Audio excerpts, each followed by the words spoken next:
Toute personne donc qui relève du régime général peut passer un bilan de santé. La limite d'âge inférieure, c'est 6 ans. Il faut avoir 6 ans, que l'anniversaire soit révolu. Et après, il n'y a pas de limite d'âge supérieure.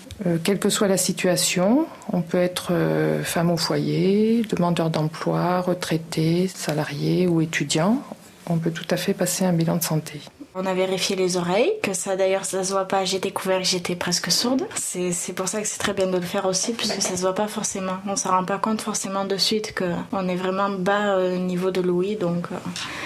Puis je crois que c'était tout. Non, ils nous ont vérifié aussi la vue, et puis voilà, il me semble que c'est tout. Et qu'est-ce que tu peux dire aux personnes pour les convaincre de faire un bilan de santé ? Qu'est-ce que tu pourrais leur dire, leur donner comme conseil ? Mais que c'est important, même s'ils se sentent bien, y aller quand même, parce qu'on sait jamais ce qui peut arriver. Est-ce que tu penses y retourner dans 2 ans pour refaire ce bilan de santé ? Si j'ai la possibilité, oui.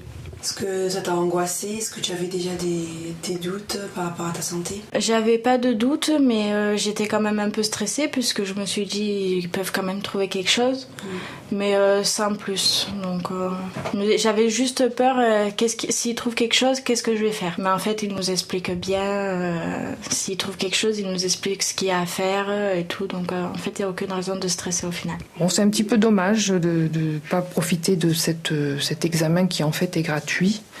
Et de faire un petit peu un point sur sa santé. Pour plus de renseignements et pour s'inscrire, vous pouvez appeler au 36 46 ou télécharger le bulletin sur le site de l'assurance maladie www.amelie.fr.